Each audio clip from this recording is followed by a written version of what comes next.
রমাদান মাসে আমরা বেশি বেশি দোয়া করার চেষ্টা করবো ইনশাআল্লাহ। কারণ সম রেখে বেশি বেশি দোয়া করতে উৎসাহিত করা হয়েছে, কারণ 3 ব্যক্তির দোয়া ফেরত দেওয়া হয় না। একজন মুসাফির, যে ব্যক্তি সফরের মধ্যে আছে, আল্লাহর কাছে দোয়া করলেই দোয়া কবুল হবে ইনশাআল্লাহ। একজন ব্যক্তি যে পিতা বা মাতা হয়েছে, তার সন্তানের জন্য দোয়া করলে দোয়া কবুল হবে ইনশাআল্লাহ। আরেকজন হচ্ছে সে ব্যক্তি যে ব্যক্তি রমাদান মাসে বা অন্য যে কোনো সময় রোজা রেখেছে, সমরত অবস্থায় তার দোয়াকে ফেরত দেওয়া হবে না। স্পেশালি সে যদি ইফতার করতে থাকে, সেই সময়ের দোয়াকে তার ফেরত দেওয়া হবে না ইনশাআল্লাহ। তো আমরা বেশি বেশি দোয়া করবো রমাদান মাসে ইনশাআল্লাহ আযজা ওয়া জাল। আমি দোয়ার জন্য একটা বই সাজেস্ট করছি, সেটা হচ্ছে হিসনুল মুসলিম। এই বইটার মধ্যে প্রচুর দোয়া দেয়া আছে এবং অথেন্টিক সবগুলোই মাশাআল্লাহ। শেষের দিকে কিছু ঝাড়ফুঁক অংশ আছে। কারো যদি চোখ লাগা বা বদনজর বা জিন ঘটিত সমস্যা থাকে বা তাবিজ কবজ জনিত কোনো সমস্যা থাকে, এগুলো ট্রুথ, এগুলো সত্য, এগুলো কোনো আনসাইন্টিফিক বিষয় নয়। আর কোনো কিছু আনসাইন্টিফিক হলেই যে ইসলামিক হবে না, এমনও নয় বিষয়টা। তো হিসনুল মুসলিম বইটা আপনারা কালেক্ট করতে পারেন। সেখানে প্রথম অংশ আছে দোয়া এবং জিকির অধ্যায়, এবং শেষের অংশটা আছে সারফুক অধ্যায়। আপনারা মিনিমাম প্রথম অংশটুকু মুখস্থ করে ফেলতে পারেন। আর দোয়া করার সময় জায়গাগুলো বুঝে দোয়া করতে হবে, যে কখন কিভাবে দোয়া করলে দোয়াগুলো কবুল হবে। প্রথম কথা হচ্ছে যে দোয়া করার আগে আল্লাহ পাকের প্রশংসা করতে হবে, আল্লাহর হামদ প্রশংসা করতে হবে। সূরা ফাতিহা পড়ে নিতে পারেন একবার। দোয়া করার শুরুতে আপনি দরুদ পড়বেন, দরুদের ফলে দোয়া কবুল হয়। দরুদ না পড়লে দোয়াটা আসমানে গিয়ে ঝুলে থাকে, উঠিয়ে নেওয়া হয় না। যখন দরুদ পড়া হবে তখন দোয়াটা উঠিয়ে নেওয়া হবে। দোয়া করার কিছু টেকনিক আছে, যে কিভাবে কি দোয়া করলে কবুল হবে, কখন দোয়া করলে কবুল হবে, এগুলো বুঝে দোয়া করতে হবে। অনেকেই বলে দোয়া করে যাচ্ছে কবুল হচ্ছে না। কিছু বিষয় আছে হয়তো এই কারণে হচ্ছে না, হয়তো বা আল্লাহ পাক চাচ্ছেন এটা আপনার জন্য পরে পাওয়া উত্তম, সেই জন্য আপনি এখন পাচ্ছেন না। হয়তো বা আল্লাহ পাক আপনাকে পরকালে দিবেন বলে জমা রেখেছেন, হয়তো এই জন্য পাচ্ছেন না। অথবা হয়তো আপনার আকীদায় শিরক আছে, হয়তো এই জন্য হচ্ছে না। হয়তো বা আমলে বেদায়াত আছে, এই কারণে হচ্ছে না। অথবা আপনার রিজিকে কোনো হারাম কিছু আছে, মেবি এই কারণে আপনার দোয়া কবুল হচ্ছে না। অথবা আপনি তাড়াহুড়া করছেন। তাড়াহুড়ার ব্যাখ্যায় নবী সাল্লাল্লাহু আলাইহি ওয়াসাল্লাম বলেছেন যে মানুষ বলে আমি দোয়া করেই গেলাম, আমার দোয়া কবুল হলো না। তো আমরা জেনে নিব যে কোন কোন জায়গায় কিভাবে দোয়া করলে দোয়া কবুল হবে। এই বইটার মধ্যে সবই দেয়া আছে, হিসনুল মুসলিম বইটার মধ্যে। তারপর আমি বলছি আমার ব্যক্তিগত ইলম থেকে কিছু কথা, সেটা হলো দোয়া করার আগে অবশ্যই আল্লাহর প্রশংসা করবেন, অ্যাটলিস্ট একবার আলহামদুলিল্লাহ বলে হাত তুলবেন। তারপরে আপনি নবী সাল্লাল্লাহু আলাইহি ওয়াসাল্লামের কাছে উপরে একবার দরুদ পড়বেন। আগে আল্লাহর প্রশংসা, তারপরে দরুদ। এরপরে আপনি নিজের পাপের ক্ষমা চাবেন। আগে আপনি পাপ করেন বা না করেন, আগে বলবেন রব্বিক ফিরলি, আল্লাহ আমাকে মাফ করে দাও, পাপ করেন বা না করেন। এটা সুলাইমান আলাইহিস সালামের সেই দোয়া থেকে আমি শিক্ষা নিয়েছি। সুলাইমান আলাইহিস সালাম যে বিখ্যাত দোয়ায় বলেছিলেন যে আল্লাহ আমাকে এমন মুলক এবং রাজত্ব দান করুন, যে মুলক আর রাজত্ব আপনি কাউকে কখনো দেননি। এই দোয়ার শুরুতে তিনি বলেছেন রব্বিক ফিরলি, আল্লাহ আমাকে মাফ করুন। তো এটা আদব, দোয়ার আদব হচ্ছে আগে নিজের ক্ষমা চাওয়া, আল্লাহর কাছে নিজের ভুলের ক্ষমা চাওয়া, তারপরে দোয়া করা। হামসানা, দরুদ, এরপরে আপনি ক্ষমা চাবেন। এবার আপনি দোয়াগুলো করবেন আপনার মন থেকে। আরবি দোয়া জানা থাকলে আরবিতে দোয়া করবেন, কারণ আপনি আপনার রবের সাথে আরবি দিয়ে কথা বলবেন, এর চেয়ে আসলে গর্বের কি হতে পারে? আরবি ভাষা কেন শিখবো, কি দরকার আছে? এটা কি সাম্প্রদায়িকতা? আল্লাহ রাব্বুল আলামিনের, আল্লাহ পাক যে ভাষায় কোরআন নাজিল করেছেন, আল্লাহ পাক যে ভাষায় কথা বলেছেন কোরআনে, সেই ভাষায় আমি আল্লাহর সাথে কথা বলছি, এর চেয়ে গর্বের কি আছে আমার জন্য? আরবি কেন শিখছি, কেন শিখবো? এই ভাষা দিয়ে আমি আল্লাহর সাথে কথা বলবো। জান্নাতে এই ভাষা চলবে, কোরআনে এই ভাষায় নাজিল হয়েছে, কবরে এই ভাষায় প্রশ্ন করা হবে। তা আমি কেন এই ভাষায় আল্লাহর সাথে কথা বলবো না? এর মানে এই নয় যে কেউ যদি আরবি না জানে অন্য ভাষায় দোয়া করতে পারবে না, এমনটা নয়। অবশ্যই কেউ যদি আরবি না জানে, বেসিক দোয়াগুলো না জানে, সে বাংলাতে দোয়া করতে পারে, কোনো সমস্যা নেই। ইংরেজিতে দোয়া করতে পারে, উর্দু দিয়ে দোয়া করতে পারে। ভাষাগত পার্থক্য আল্লাহর কাছে নেই, তবে আরবির মর্যাদা আছে। আর এটা আমার কাছে গর্বের বিষয় মনে হয় যে আমি আরবি দিয়ে আমার রবের সাথে কথা বলতে পারছি। আমি আরবি দিয়ে কথা বলছি, এবং আরবি দিয়ে দোয়ার ক্ষেত্রে আপনি এত এত ভালো করে মনের ভাব প্রকাশ করতে পারবেন অল্প শব্দে, যেটা হয়তো অন্য কোনো জায়গায় সম্ভব নয়। এরপরেও আমি বলবো যে মাতৃভাষায় মানুষের মনের ভাব প্রকাশের ক্ষেত্রে সহজতা আছে। যদি কেউ আরবি না জানেন, সেক্ষেত্রে মাতৃভাষাতেই বেশি বেশি দোয়া করবেন, চলতে ফিরতে দোয়া করবেন। নির্দিষ্ট সময়েই দোয়া করতে হবে এমন নয়। রোজা রেখে সারাটা দিন যখনই আপনার মন চাচ্ছে, মনের মধ্যে একটা কিছু চাহিদা আসছে, আপনি দোয়া করে ফেলবেন। নবী সাল্লাল্লাহু আলাইহি ওয়াসাল্লাম বলেছেন, যদি তোমাদের কারো জুতার ফিতাও ছিঁড়ে যায়, সে যেন সেই ফিতাটাও আল্লাহর কাছে চেয়ে নেয়। প্রতিটা বিষয় আল্লাহর সাথে শেয়ার করতে হবে। আল্লাহ আমার চাকরির দরকার, আমার রিজিকের সমস্যা, আমার পারিবারিক সমস্যা, আমার ব্যবসার সমস্যা, আমার ইলম অর্জন করতে চাই, আল্লাহ ইলম দান করো। আল্লাহ আমি শারীরিকভাবে অসুস্থ, বিভিন্ন রকম সমস্যা আমরা জর্জরিত আছি। প্রত্যেক মানুষের কোনো না কোনো সমস্যা আছে। সমস্যা থাক বা না থাক, দোয়া করতেই থাকতে হবে। যে ব্যক্তি সুখের সময় বেশি বেশি দোয়া করে, আল্লাহ পাক দুঃখের সময় তার দোয়া বেশি কবুল করেন, এমনটা হাদিস এসেছে। যে ব্যক্তি সুখের সময় ভালো আছে, এখন আমার ফিজিক্যাল আমি ফিট, এখন আমি আল্লাহ পাকের অসীম নিয়ামতের মধ্যে আছি, বাড়ি গাড়ি টাকা করি, আত্মীয় স্বজন স্ত্রী সন্তান সবই আছে, আমার কোনো কিছুর অভাব নাই, এরকম সুখের সময় যে ব্যক্তি বেশি বেশি দোয়া করবে, ইস্তেগফার করবে, ক্ষমা চাবে, আল্লাহ পাক দুঃখের সময় সেই বান্দার পাশে থাকবেন ইনশাআল্লাহ। আর সবচেয়ে বড় দুঃখের দিন তো কিয়ামতের দিন, আল্লাহ পাক সেদিন ইনশাআল্লাহ আমাদের সাথে থাকবেন ইনশাআল্লাহ তাআলা। দোয়ার আগে এই আদবগুলো মেনটেন করবেন। বাংলা ভাষায় দোয়া করেন যদি আরবি না জানেন, আর আরবি জানার দিকে আমি বেশি জোর দিচ্ছি, আরবি জানলে বেশি ভালো হয়। হিসনুল মুসলিম বইটা সাজেস্ট করলাম, এবং দোয়া করার কিছু টাইম আমি বলছি যে এই সময়গুলো আপনি বেশি বেশি দোয়া করতে পারেন। রোজা রেখে সারাদিন দোয়া করতে পারেন যে কোনো সময়, স্পেশালি নামাজের সেজদায়। একটা সেজদাও যেন বাদ না যায় যেখানে আপনি কোনো দোয়া করেন নাই। অ্যাটলিস্ট আপনি কিন্তু সেজদায় তাসবিহ পড়েই বলতে পারেন, আল্লাহুম্মা আতিনা ফিদ দুনিয়া হাসানা ওয়া ফিল আখিরাতি হাসানা ওয়া কিনা আযাবান নার, আল্লাহুম্মা আইন্নি আলা যিকরিকা ওয়া শুকরিকা ওয়া হুসনি ইবাদাতিক। যে কোনো দোয়া, আল্লাহুম্মা আনতাস সালাম ওয়া মিনকাস সালাম ফাহাইয়িনা রাব্বিনা বিস সালাম, আল্লাহুম্মা ইন্নী আসআলুকাল হুদা ওয়াত তুকা ওয়াল আফাফা ওয়াল গিনা। কত দোয়া আছে। রব্বি হাবলি মিনাস সালিহিন, আল্লাহুম্মা রব্বানা আতিনা ফিদ দুনিয়া হাসানা ওয়া ফিল আখিরাতি হাসানা ওয়া কিনা আযাবান নার, রব্বিরহামহুমা কামা রাব্বায়ানি সাগীরা, রব্বানা আতিনা মিন লাদুনকা রাহমা ওয়া হাইয়্যি লানা মিন আমরিনা রাশাদা। প্রচুর দোয়া আছে, দোয়ার উপরে সেশন করা যাবে। আপনি সেজদায় বেশি বেশি দোয়া করেন, মিনিমাম 1টা 2টা 3টা করে দোয়া করার চেষ্টা করেন। যদি আরবি না জানেন, আপনি নফল নামাজে, সুন্নত নামাজে বাংলাতেও দোয়া করলে ইনশাআল্লাহ কবুল হবে। আল্লাহ পাক সমস্ত ভাষায় বোঝেন ইনশাআল্লাহ তাআলা। সেজদায় দোয়া করেন বেশি বেশি। আমি সাজেস্ট করবো যে রমজান মাসে আপনি 2 আজানের মাঝখানে দোয়া করবেন। আজান হয়েছে, আজানের সময় দোয়া করলে দোয়া কবুল হয়ে যায়। আজান এবং ইকামতের মাঝখানে দোয়া করলে দোয়া কবুল হয়ে যায়। রমাদান মাসে লাইলাতুল কদর আছে, শেষ দশকের বেজর রাতগুলোর মধ্যে আমরা একে পাবো। যদি কেউ লাইলাতুল কদর পেয়ে যায়, সেই রাত্রে যে দোয়া করবে সে দোয়াগুলো কবুল হবে ইনশাআল্লাহ তাআলা। কাউকে ইফতার করানোর পর দোয়া করলে দোয়া কবুল হতে পারে ইনশাআল্লাহ। দান সাদাকা করার পর দোয়া করলে দোয়া কবুল হতে পারে ইনশাআল্লাহ। হয়তো বৃষ্টি হচ্ছে, আপনি বৃষ্টি দেখে দোয়া করলেন, দোয়া কবুল হবে ইনশাআল্লাহ। দোয়া কবুলের অনেক সময় আছে, অনেক মুহূর্ত আছে, অনেক আদব আছে। এগুলো আমি সাজেস্ট করে দিয়েছি, বইটার নাম হিসনুল মুসলিম। এই বইয়ের মধ্যে সবকিছু লেখা আছে, আপনারা একটু পড়ে নেবেন। আমি এখানে বেশি টাইম দিলে পর্যায়গুলো কভার করতে পারবো না। আল্লাহ পাক আমাদেরকে বেশি বেশি দোয়া করার তৌফিক দান করুন, আমিন। আর এরপরে রমাদান মাসের সওম রেখে আমরা বেশি বেশি জিকির করতে চেষ্টা করব। জিকির বলতে কি বোঝাচ্ছি? আল্লাহ রাব্বুল আলামিন তাকে ডাকার জন্য, তাকে স্মরণ করার জন্য যে বিষয়গুলো মাধ্যম হিসেবে দিয়েছেন, এগুলো প্রত্যেকটাই কিন্তু জিকির। সালাতও এক প্রকার জিকির, আমাদের কোরআন তেলাওয়াতও এক প্রকার জিকির। আমরা এখানে জিকির বলতে যা বোঝাচ্ছি সেটা হচ্ছে ডেইলি কিছু জিকির আমরা করি, যেগুলোর মধ্য দিয়ে আমরা আমাদের জিহ্বাকে তরতাজা রাখবো, সিক্ত রাখবো। আমরা সবসময় আজে বাজে কথা বলার চাইতে এই কোরআনের কথা, হাদিসের কথা বা আল্লাহ পাকের তাসবিহ তাহলিল, এগুলোতে অভ্যস্ত হলে পরে দেখবেন রমাদানের সওমের আধ্যাত্মিক অর্থ বাড়ছে ইনশাআল্লাহ।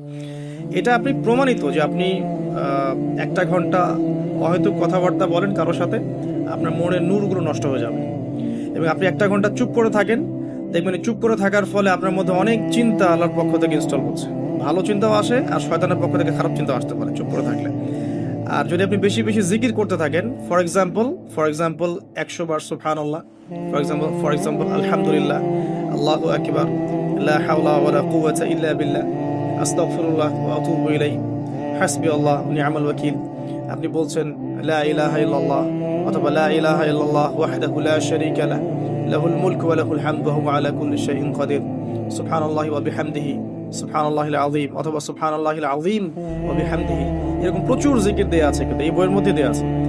এগুলো যদি নিয়ম করে করি, আমরা একটা সময় ফিক্স করে করি যে আমি এই 1টা ঘন্টা ফজরের নামাজের পরে এই জিনিসগুলো করব, তাহলে কিন্তু আপনি আপনার রোজার মধ্যে ইফেক্টিভ বিষয়গুলো খুঁজে পাবেন। তবে আমি এটা সাজেস্ট করি যে আপনি চলতে ফিরতে এই কাজগুলো করবেন। ঢাকা শহরে আমরা যারা থাকি, আমরা জ্যামের সাথে অভ্যস্ত। আমি বলবো যে জ্যাম যেমন একটা আযাব আমাদের জন্য, আমরা মানে বস্তুবাদিতার পিছনে বেশি ছুটছি, তো আল্লাহ পাক এই জন্য আমাদের সময়টাকে খেয়ে ফেলছে। যে এত দ্রুত তুমি দুনিয়ার দিকে ছুটতে চাও, থাকো, বসে থাকো এখানে। যত বেশি ছুটবেন তত বেশি আল্লাহ পাক পিছিয়ে দিবেন। দুনিয়ার দিকে আপনি যত বেশি ছুটবেন আপনাকে আল্লাহ পাক তত পিছিয়ে দিবে। তবে মুমিনরা এটাকে নিয়ামত মনে করতে পারে। আপনি জ্যামে বসে এক পারা কোরআন তেলাওয়াত করতে পারবেন। আমি চেষ্টা করি, জ্যামে বসে আছেন আপনি এই তাসবিহ তাহলিলগুলো করতে পারেন। তাসবিহ একটা পকেটে রাখেন, আপনি বের করেন, জ্যামে বসে আছেন, 100 বার সুবহানাল্লাহ পড়তে আপনার 5 মিনিটও লাগবে না। 100 বার আলহামদুলিল্লাহ পড়তে পারেন বসে বসে, 100 বার আল্লাহু আকবার পড়তে পারেন, লা ইলাহা ইল্লাল্লাহ পড়তে পারেন, আস্তাগফিরুল্লাহ ওয়া আতুবু ইলাইহি 100 বার পড়তে পারেন, আল্লাহুম্মা সাল্লি আলা মুহাম্মাদ ওয়া সাল্লিম দরুদ পড়তে পারেন 100 বার। আপনি দেখবেন সময়টা কাজে লাগলো, আপনার কিন্তু সময়টা কাজে লাগলো, এবং আপনার মনের মধ্যে কিছু খারাপ চিন্তা চেতনা আসছিল, এটা দূর হয়ে গেল, মনটা শান্ত হলো, রিল্যাক্স থাকলেন, আল্লাহর নূর আসলো। এই কাজগুলোই একসাথে মিলে কিন্তু রোজাটাকে আপনার ইফেক্টিভ বানাবে। আগে শুধুমাত্র না খেয়ে থাকাটা আপনাকে খুব একটা রুহানিয়াত দিবে না। আল্লাহ পাক আমাদেরকে বেশি বেশি জিকির করার তৌফিক দান করুন। আমি তারপরে বলবো সওম রেখে ইস্তেগফার করতে হবে বেশি বেশি। ইস্তেগফার মানে আস্তাগফিরুল্লাহ ওয়া আতুবু ইলাইহি, এবং শুধু মুখে বলা নয়, বরং আমি একটা পদ্ধতি অবলম্বন করার চেষ্টা করছি, আমার কাছে এটা ইফেক্টিভ মনে হয়েছে বলে শেয়ার করছি। সেটা হলো আমি চেষ্টা করছি যে আমার জীবনে যে পাপগুলো হয়েছে আমার দ্বারা, যেগুলো আমার মনে পড়ছে বড় বড় পাপ আমার মনে পড়ছে, আপনি কিন্তু আপনার পাপ মনে করতে পারবেন, আপনি যে আপনি কি কি পাপ করেছেন, বড় বড় পাপ কিছু, সবগুলো হয়তো পারবেন না, কিছু কিছু পারবেন। তো একটা খাতা আমি নোট করার চেষ্টা করছি যে আমার জীবনে মেজর মেজর কি কি বড় বড় পাপ হয়েছে বলে আমার কাছে মনে হচ্ছে। তো এরকম পাপ আপনি একটা লিস্ট করতে পারেন, এবং যখন একটা পাপের কথা মনে হবে, এই পাপ সংক্রান্ত বিষয়গুলো কিন্তু মাথায় চলে আসবে, ওখানে আমার কি ভুল ছিল আসলে, এবং সেই ভুলটা যেন আমার পরিবারবর্গ না করে, এবং সেই ভুলটা যেন আমার বাচ্চারা না করে। ঠিক আছে?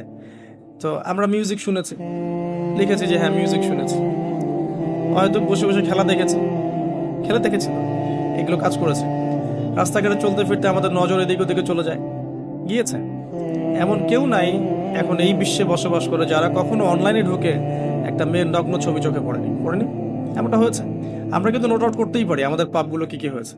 নোট আউটগুলো করলে আমরা যেটা করতে পারি, এর রমাদানে ইন্ডিভিজুয়ালি একটা একটা করে পাপের কথা মনে করে করে আল্লাহর কাছে মাফ চাইতে পারি। যদিও বা এভাবে বললেও হয়ে যায় আল্লাহ আমার তুমি সমস্ত পাপ মাফ করে দাও, কিন্তু ইন্ডিভিজুয়ালি যখন বলবেন তখন আপনি ফিলটা পাবেন যে আমি ওই পাপটা করেছিলাম, এইটা ঠিক হয়নি, ওইটা ঠিক হয়নি।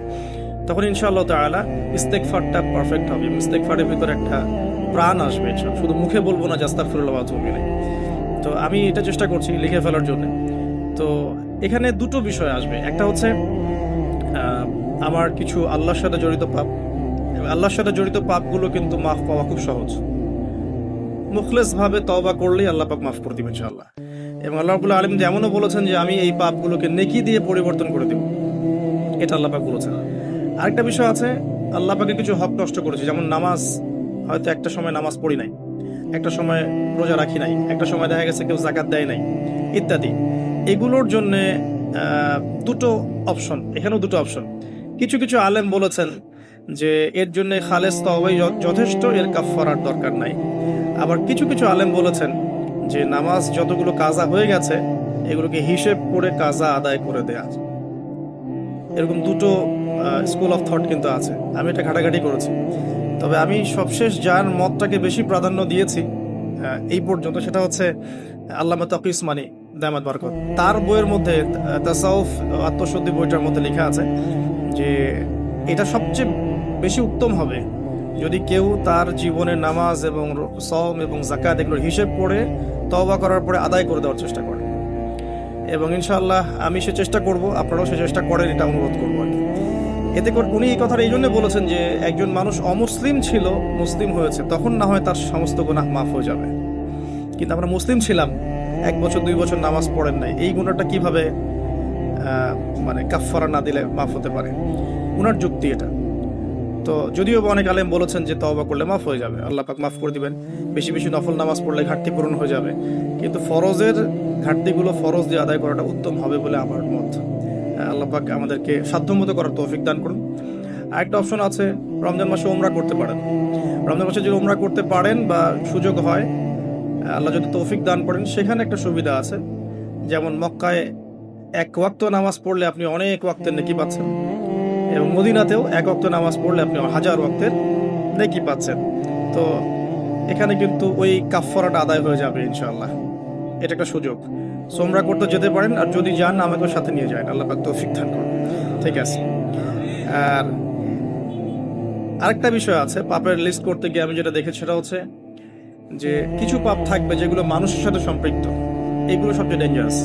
কিছু পাপ আছে আমাদের জীবনে যেটা মানুষের সাথে সম্পৃক্ত, যেমন আমি বা আপনি কারো গীবত করেছি, বা আমি বা আপনি কারো সম্মানহানি করেছি, বা আমি বা আপনি কাউকে অপবাদ দিয়েছি, বা কারো টাকা পয়সা লুটতরাজ করে খেয়ে ফেলেছি, বা কারো সম্পত্তি আত্মসাৎ করেছি, বা কারো উপরে জুলুম করেছি। এক কথায় হাক্কুল ইবাদ, কোনো মানুষের হক নষ্ট করেছি। এই জায়গাটাতেই সমস্যা এবং ডেঞ্জারটা সবচেয়ে বেশি। এটাই সবচেয়ে বড় ভয়ের কারণ পরকালে জাহান্নামে যাওয়ার, আমার কাছে মনে হয়। কারণ যতগুলো পাপ আল্লাহর সাথে সম্পৃক্ত, আল্লাহ পাক এক কথাতেই মাফ করতে পারেন, কোনো সমস্যা নেই ইনশাআল্লাহ। কিন্তু মানুষের হকটা কিভাবে আদায় হবে? যতক্ষণ পর্যন্ত না তার হক তাকে ফিরিয়ে দিচ্ছি, যদি কারো অর্থ সম্পদ নষ্ট করে থাকি তাকে ফিরিয়ে দেয়া, অথবা তার পরিবারকে ফিরিয়ে দেয়া, বা তার পক্ষ থেকে দান সদকা করা, এছাড়া কোনো অপশন দেখা যায় না।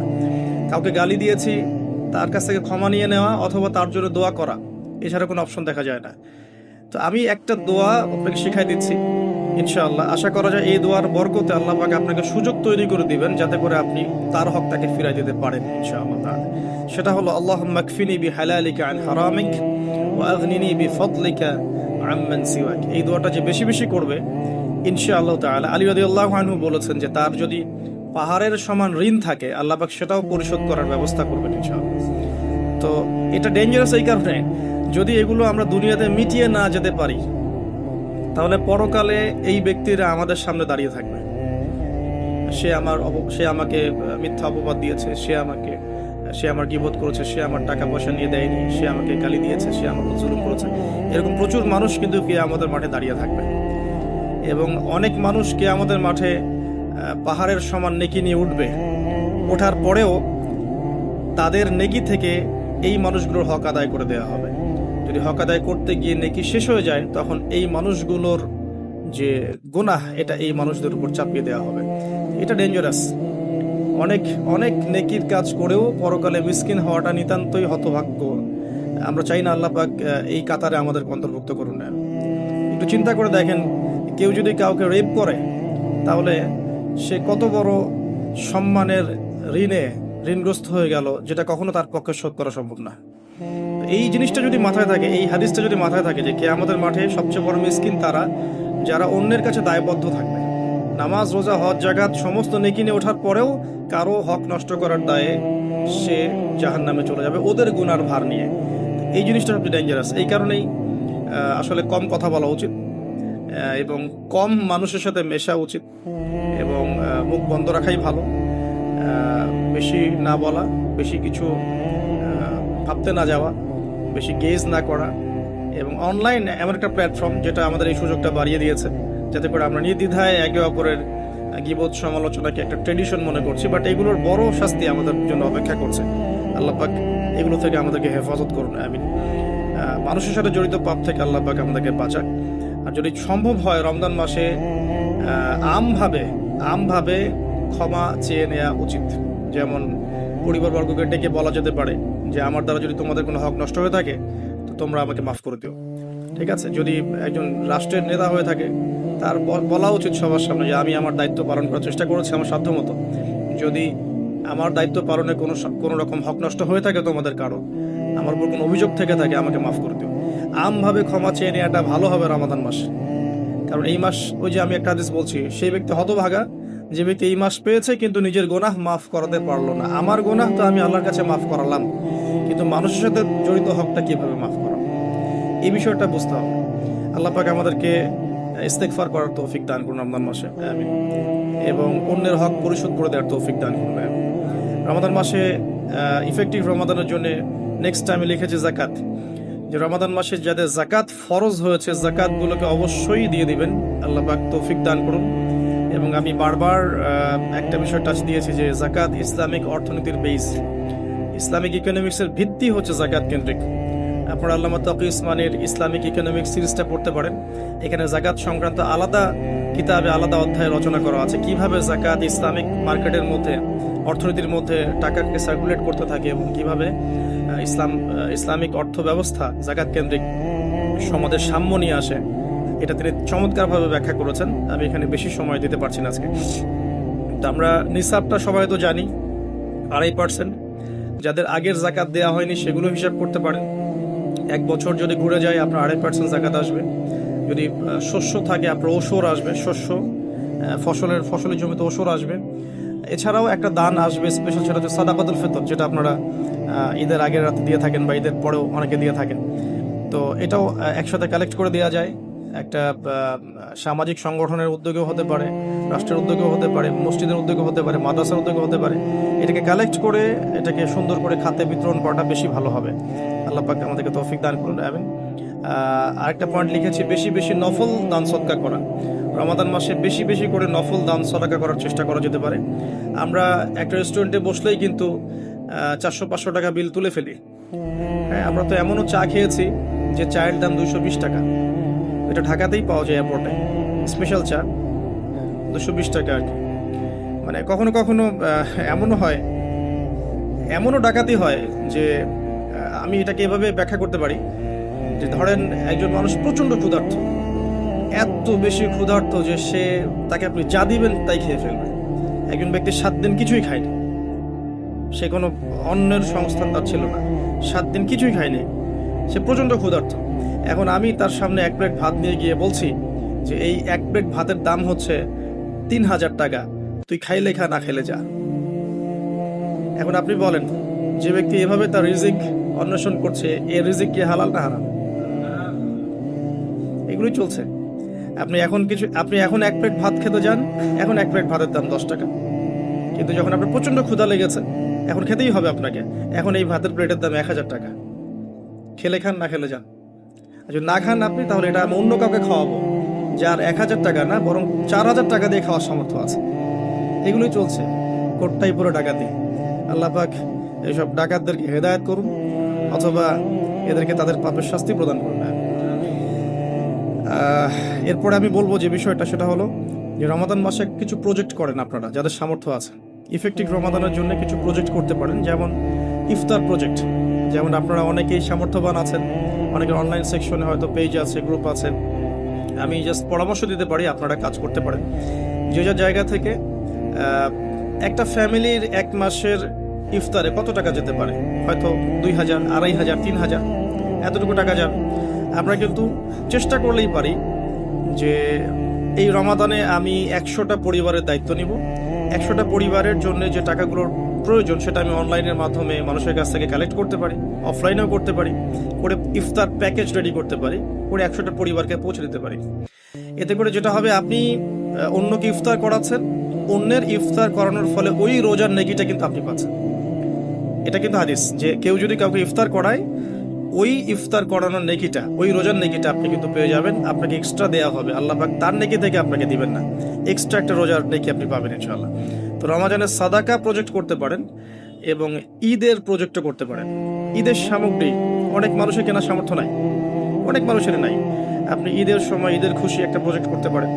এখানে আপনি টাকা কালেক্ট করলেন, পরিবার ওয়াইজ কত টাকা করে লাগে ভাগ করলেন, ভলেন্টিয়ার ক্রিয়েট করলেন, দিয়ে আসলেন বাড়ি বাড়ি। এই কাজগুলো এখন অমুসলিমরা করছে না, খ্রিস্টানরা করছে না, অনেক এনজিও করছে না। এই মানব সেবামূলক কাজগুলো থেকে মুসলিমরা পিছিয়ে পড়ছে বলেও কিন্তু অনেকেই ওই দিকে আকৃষ্ট হচ্ছে এবং ওদিকে গিয়ে নিজের ধর্ম বিক্রি করে দিচ্ছে। আপনারা দেশের বিভিন্ন জায়গায় ঘুরতে থাকেন, এগুলো বুঝবেন যে সমাজ সেবার নামে অনেকেই মানুষকে কনভার্ট করেছে ইসলামের থেকে অন্য ধর্মে।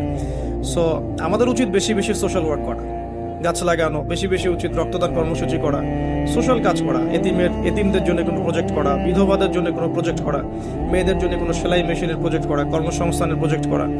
স্পেশালি রমাদানে আপনারা চাইলেই রমাদানের ইফতার প্রজেক্ট করতে পারেন, ঈদের খুশি একটা প্রজেক্ট করতে পারেন। যাদের সামর্থ্য আছে আপনারা কিন্তু করতে পারবেন, আল্লাহ পাক তৌফিক দান করুন, আমিন। আমি এরপরে লিখেছি অন্যকে ইফতার করানো, যেটা আমরা মসজিদের উদ্যোগে করতে পারি, মাদ্রাসার উদ্যোগে করতে পারি। প্রত্যেকটা রমাদানের আসর থেকে মাগরিব পর্যন্ত স্থানীয়ভাবেই আপনারা কিন্তু তালিমের আয়োজন করতে পারেন, তালিমি বৈঠক করতে পারেন। আসরের নামাজ শেষ হয়ে গেছে, এখন যে কোনো একটা টপিকে বা একটা দুইটা হাদিস নিয়ে বা একটা কোরআনের আয়াতকে নিয়ে ইমাম সাহেব আধা ঘন্টা 1 ঘন্টা কথা বলবেন, এবং কথা বলা শেষ হয়ে গেলে আমরা সবাই যারা মসজিদে আছি একসাথে বসে ইফতার করে বাসা যাব। এতে করে কিন্তু একটা সামাজিক হৃদ্যতা তৈরি হবে, রমাদানকে এনজয় করা যাবে। তো এটা আমরা করতে পারি, অন্যকে ইফতার করানো। আর আমি পয়েন্ট আউট করেছি একটা বিষয় স্পেশালি, সেটা হচ্ছে রমজান মাসে আত্মীয়তার বন্ধনগুলো জোড়া লাগাবেন। রমাদান মাসে যে ব্যক্তি আত্মীয়তার বন্ধনগুলো জোড়া লাগাতে পারবে না, অন্য কোনো মাসে সম্ভব হবে না হয়তোবা, ইল্লা মাশাআল্লাহ। রমজান মাসে সবার মন নরম থাকে, ইমানের তেজ বেশি থাকে, মানুষ পরকালমুখী কাজ বেশি করে। এই সময়টাই উত্তম সময় পরিবারের মধ্যে ফাটলগুলোকে জোড়া লাগানো এবং আত্মীয়তার বন্ধনগুলোকে জোড়া লাগানোর। কেন করব? কারণ আমি আমার স্বার্থে করব। আল্লাহ রাব্বুল আলামিন বলেছেন, তার নবীর মাধ্যমে আমাদেরকে বলেছেন যে কেউ যদি পছন্দ করে তার রিজিককে প্রশস্ত করা হোক এবং তার নেক হায়াতকে লম্বা করা হোক, সে যেন আত্মীয়তার সম্পর্ক বজায় রাখে।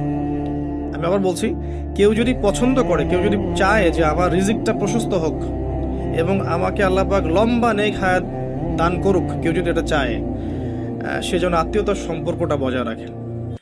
আর এক সৌভাগ্যবান ব্যক্তিদের সংজ্ঞায় একটা হাদিস এসেছে যে লিমান তালা উমরুহু ওয়া হাসুনা আমালুহু, যে ব্যক্তির নেক হায়াতকে লম্বা করা হয়েছে এবং নেক আমল বেশি বেশি করার তৌফিক দেওয়া হয়েছে, এই ব্যক্তি সবচেয়ে বেশি সৌভাগ্যবান। তো এর জন্য একটাই অপশন আছে, সেটা হলো আত্মীয়তার সম্পর্ক বজায় রাখা। আর যে ব্যক্তি আত্মীয়তার সম্পর্ককে ছিন্ন করবে, আল্লাহ রাব্বুল আলামিন তার সাথে সম্পর্ক ছিন্ন করবে।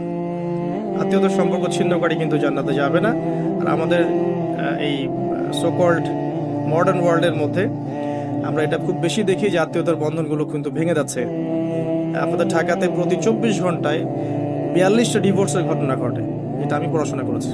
প্রতি 24 ঘন্টায় 39 থেকে 42টা ডিভোর্সের ঘটনা ঘটে এই শহরে, অনলি এই শহরে। সো এখন কিন্তু সম্পর্কগুলো আর আগের মতো নাই, সম্পর্কগুলো স্বার্থকেন্দ্রিক হয়ে গেছে। মানুষ মানুষের অবস্থানগুলোকে বেশি মূল্যায়ন করছে আর কি, এবং সবাই সবার স্বার্থটা দেখার চেষ্টা করে। লাভ লসের হিসেব আমরা বেশি করতে চাই, ছাড় দেওয়ার মানসিকতা আমাদের মধ্যে কম, সবর কম। আর এই টেকনোলজিক্যাল রেভলিউশন আমাদেরকে মেন্টালি অস্থির করে ফেলেছে আর কি। আমরা মানসিকভাবে স্থির না, খুব অস্থির, দ্রুত সিদ্ধান্ত গ্রহণ করতে চাই, দ্রুত রেজাল্ট পেতে চাই। সব মিলিয়ে আসলে আমরা একটা প্যানিক সিচুয়েশনের মধ্যে আছি। সম্পর্কগুলো খুবই ঠুনকো হয়ে যাচ্ছে দিন দিন। খেয়াল করে দেখেন, আমাদের আগের জেনারেশনের সম্পর্কের যে বেসগুলো ছিল এখনকার কিন্তু এটা নাই। সো রমজান মাস সে উত্তম সময় পরিবার এবং আত্মীয়র মধ্যে একটা সম্পর্কে বন্ড তৈরি করে, স্পেশালি ঈদের হাদিয়া পাঠানো, জামা বা কাপড় বা হাদিয়াগুলো গিফট পাঠানো। এতে করে দেখবেন যে একটা ভালোবাসার বন্ধন তৈরি হবে ইনশাআল্লাহ। মুসলিম সমাজের ঐক্যই সবকিছু, ঐক্য নাই মুসলিম সমাজের কিছুই নাই। আল্লাহ পাক আমাদেরকে বোঝার তৌফিক দেখ। রমজান মাসে একটা পয়েন্ট লিখেছে, আমি পরিবারকে টাইম দিবেন, অবশ্যই পরিবারকে টাইম দিবেন। আমরা যেটা করি মানি মেকিং মেশিনের মতো, সকালে বের হই রাত্রে বাসায় ঢুকি, এই কাজটা করবেন না।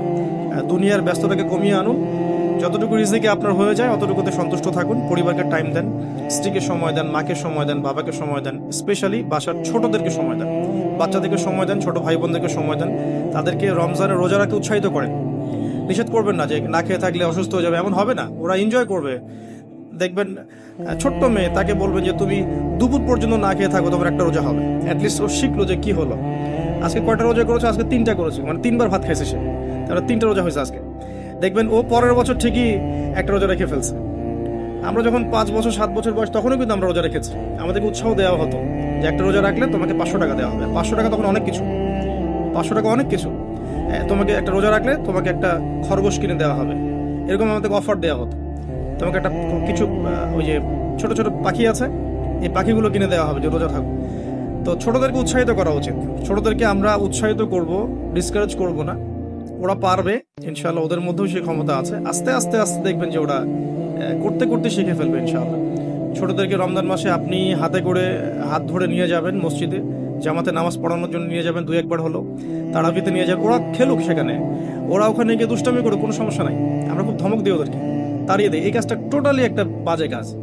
এবং অন্য মুসলিম কান্ট্রির মসজিদগুলোতে গিয়ে দেখবেন তারা কিন্তু উৎসাহিত করে। ইভেন হারাম শরীফে গিয়ে দেখবেন এই মাতাফের পাশে যখন যে বিশাল যে ফ্লোর আছে, এখানে বাচ্চা কাচ্চারা অনেক জোরে জোরে দৌড়ায়, চকলেট খায়, বেলুন নিয়ে খেলে, ওখানে কত কি করে। আমরা নিজেরাও খেলেছি ওদের সাথে। তো পরিবেশটাই দেখে মনে হয় মাশাআল্লাহ ইসলামিক একটা রুহানিয়াত পরিবেশ, ইসলামিক সংস্কৃতির পরিবেশ। সো আমরা মনে হয় বাচ্চাদের প্রতি বেশি জুলুম করে ফেলি আর কি।